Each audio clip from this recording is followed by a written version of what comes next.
Museum and the National Gallery, Trinity College, St. Mission's Church, and then back home in time for tea. A day out. Our school head, Sister O'Malley, is in charge, accompanied by our history teacher, Mr. Sullivan, who looks permanently flustered. Right, girls. Sister O'Malley calls us to attention after we have completed our last stop on the tour. You may have 1 hour, exactly 1 free hour, to go for coffee or have a stroll around. The bus will be at the top of St. Stephen's Green at 10 to 5 precisely. Anyone who is later than 5 o'clock will be grounded on Sunday. Do I make myself clear? And, girls. Yes, sister? Since you are in uniform, I don't have to remind you that you are representing the school. I expect your conduct to be exemplary. Yes, sister. Right you are. And no running. We're off. A sea of floating green in our abhorred school capes that billow behind us as we make our escape. Come on, it's this way, Abby instructs, as Diana and I follow her, peeling away from the others. Aren't you coming to Thunderbirds? Mary, who is almost as invested in food as I am, looks incredulous. Later, says Diana. We'll catch up with you. See ya. I think longingly of Thunderbird's burgers and thick-cut chips, followed by deep-filled American apple pie, accompanied by lashings of thick whipped cream on the side, washed down by Coke, our all-time favourite meal of choice whenever we get the chance to get into town. But there's no time. We are on a mission. We might not get another chance. Not until it's too late, anyway. Abby is resolute. Come on, hurry! We set off down Grafton Street, the main shopping drag, passing by the 2 large department stores that face each other, Brown Thomas and Switzer's.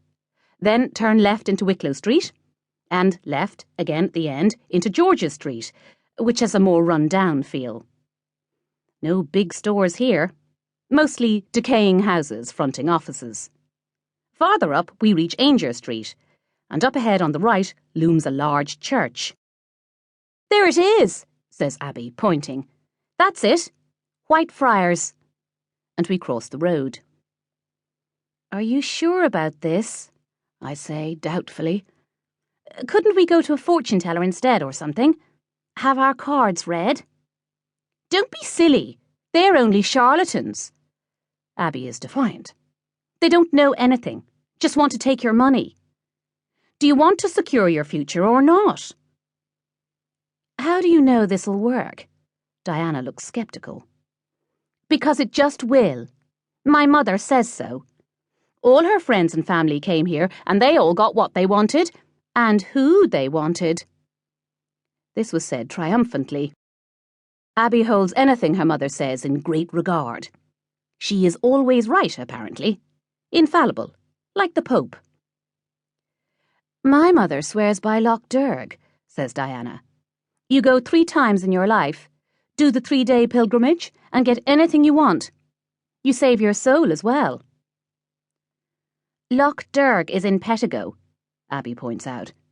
That's in Donegal, Diana, a mere 5-hour trip.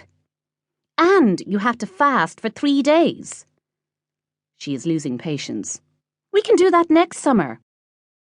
The thought of fasting makes me feel weak.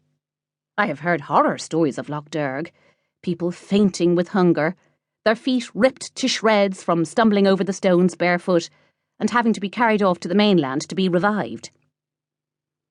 St. Valentine is here in Dublin, right inside this church. Now, are you coming in or aren't you? We go in. We enter into a large vestibule and take a moment for our eyes to adjust to the dim light. On the walls are many plaques and pictures of past members of the Carmelite order who run the church. Names jump out at me, of robed men who have gone to their heavenly reward.